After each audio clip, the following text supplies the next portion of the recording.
princess was born one fine spring day in a land over the hills and far away. The king and the queen had been waiting so long.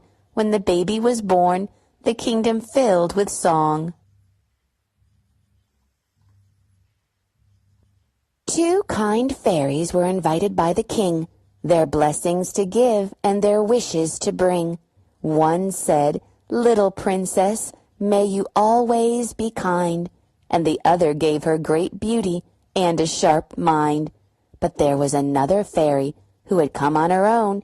She had not been invited, so she stood there alone. "Why didn't you invite me?" she said. "That's not nice. In 16 years, you will pay the price." On her 16th birthday, the fairy said with a grin, she will prick her finger on a needle or a pin. It won't hurt at all.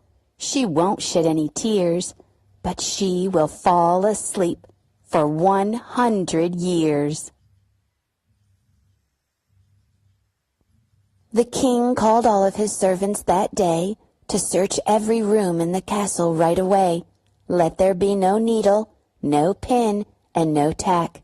Search the castle through and through, from front to back. The servants worked hard, late into the night. They threw away every needle in sight.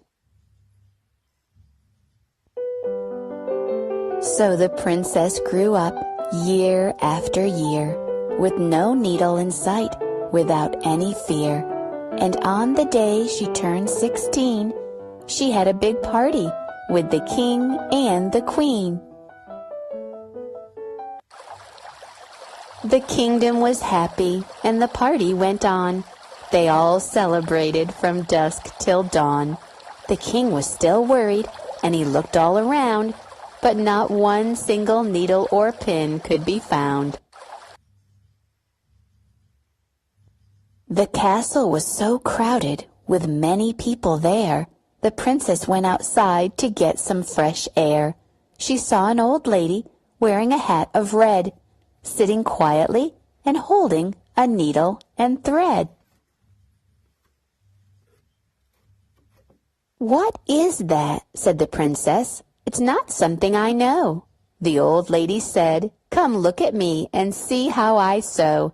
I'm making a dress for the queen," she said, and showed the princess her cloth, the needle, and thread. The princess was curious. She asked, "Can I see?" The old lady said, "But of course, sit by me." The princess reached out, but her hand was too quick. Her finger touched the needle. It was just a little prick. Her eyes closed, and she immediately fell to the earth. It was the evil fairy who had cast the spell on her birth. The kind fairies heard and soon understood that to let the princess sleep alone wasn't very good. They said magic words and cast a spell, and the entire kingdom fell asleep as well. 100 years later, the kingdom was still asleep. Nobody came to visit. The bushes had grown deep. The garden remained empty. A silence filled the air. The only sound that could be heard was snoring here and there. One day a curious prince came by and saw the castle ground. He got off of his horse and was amazed at what he found. He walked among the people who all slept beneath his feet, when suddenly he saw a face so gentle and so sweet. It was the princess sleeping there. He looked at her and thought, how would he wake her from the spell in which she had been caught? The prince was very brave and got down on one knee. He kissed the princess on her cheek as gently as could be.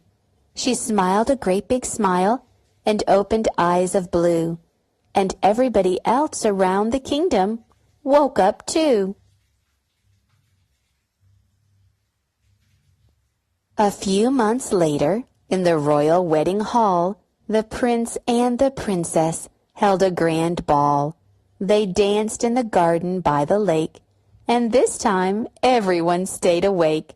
They lived happily ever after from that day, in a land over the hills and far away.